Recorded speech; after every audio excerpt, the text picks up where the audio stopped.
मध्य प्रदेश के सतना जिले की नागौद और रैगांव विधानसभा सीट पर बागियों को मनाने की कोशिश जारी है। बीजेपी महासचिव कैलाश विजयवर्गीय ने बगावत करने वाले गगनेंद्र प्रताप सिंह और पुष्पराज सिंह बागरी से गुप्त मुलाकात की है। इसके बाद कैलाश विजयवर्गीय ने दावा किया कि दोनों नेता तन मन धन से काम करेंगे। कैलाश विजयवर्गीय ने कांग्रेस पर भी निशाना साधा है। उन्होंने कांग्रेस को दिल साफ रखने की नसीहत दी है। उन्होंने कहा कि नकुलनाथ ने कहा कि बीजेपी राम मंदिर को हेडक्वार्टर बनाना चाहती, जबकि कमलनाथ ने कहा कि राम भगवान बीजेपी के नहीं पूरे देश के राम हैं।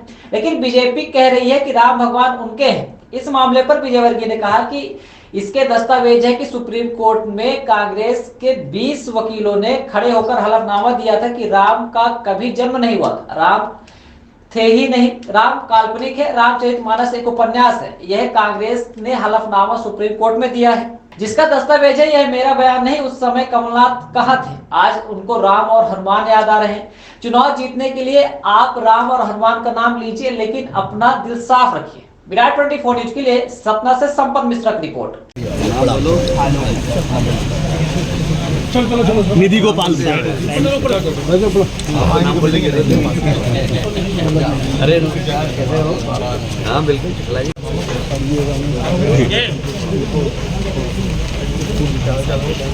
हो गया हमारे योगी जी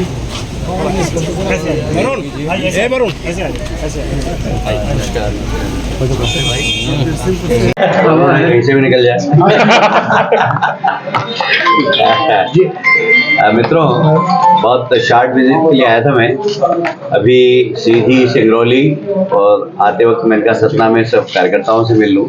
और वैसे भी पिछले 3 महीने में पूरे प्रदेश का अभी दौरा कर चुका हूँ। चंबल, ग्वालियर, रीवा, निमाड़, यह सब दूर में दौरा कर चुका हूँ। मैं बहुत दावे से और गंभीरता से एक बात कहना चाहता हूँ कि भारतीय जनता पार्टी की सरकार बन रही और 2/3 बहुमत से बन रही। और एक तरीके से मोदी जी के नाम का भी जादू है, काम का भी जादू है। और मध्य प्रदेश की सरकार ने जो जन कल्याण के काम किए हैं, जो गरीब कल्याण के काम किए हैं और उनको गरीबों तक पहुंचाया है, उसका प्रभाव पूरे प्रदेश में बहुत साफ दिखाई दे रहा है। एक नया मतदाता भारतीय जनता पार्टी का बना है, जो कि गरीब वर्ग का है। वो जाति और धर्म से नहीं, सिर्फ गरीब। जैसे प्रधानमंत्री आवास योजना के हमने मकान आवंटित किए तो हमने गरीब को दिए, फिर वो रामलाल हो, रमजान भाई हो, हमने उसकी चिंता नहीं की।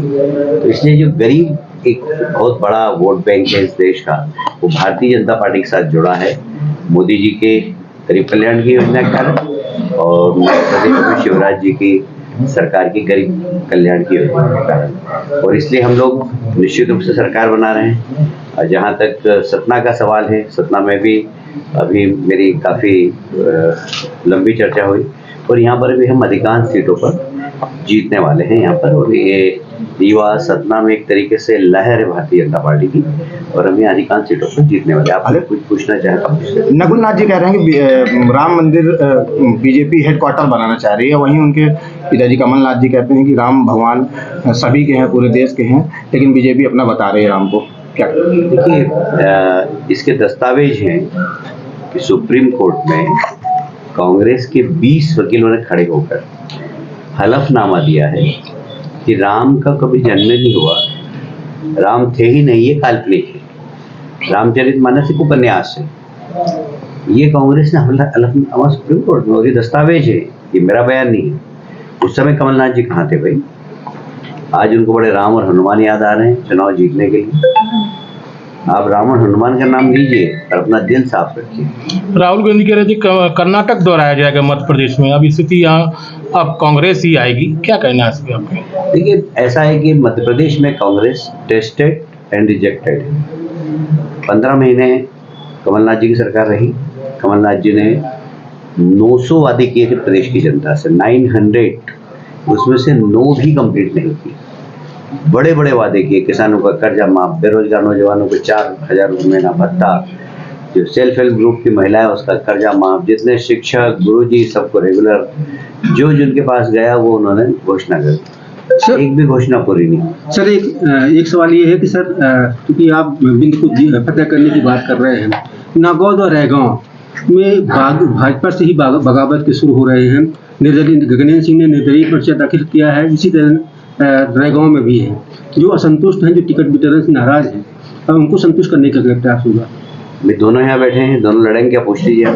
दोनों हमारे छोटे भाई हैं और हम अधिकार पूर्वक उनसे कह सकते हैं कि आप चुनाव नहीं लड़ेंगे और पार्टी का काम करेंगे तो करेंगे वो। ये ऐसी मजबूरी क्या थी कि जो 83 साल की उम्र के व्यक्ति हैं, जिन्होंने ऐलान किया था कि हम चुनाव नहीं लड़ेंगे, तो उनको पार्टी टिकट पार्टी के निर्णय, इसके ऊपर कोई कमेंट्स नहीं करूँगा। पार्टी का निर्णय है और वो शिरोधार्य है। पार्टी ने निर्णय किया कि कैलाश विजयवर्गीय को लड़ना है तो शिरोधार्य है। हम एक बार पार्टी का निर्णय आने के बाद उसके ऊपर कोई टीका टिप्पणी नहीं करते। हमारे लिए पार्टी सर्वोपरि। यहाँ के पूर्व विधायक शंकर लाल तिवारी ही नहीं निकल रहे हैं इस बार चुनाव प्रचार में। निकलेंगे, वो हमारे दोस्त हैं, निकलेंगे वो। हम आप गारंटीज कह रहे हैं निकलेंगे। और ये दोनों बैठे हैं, इनसे पूछ लीजिए आप।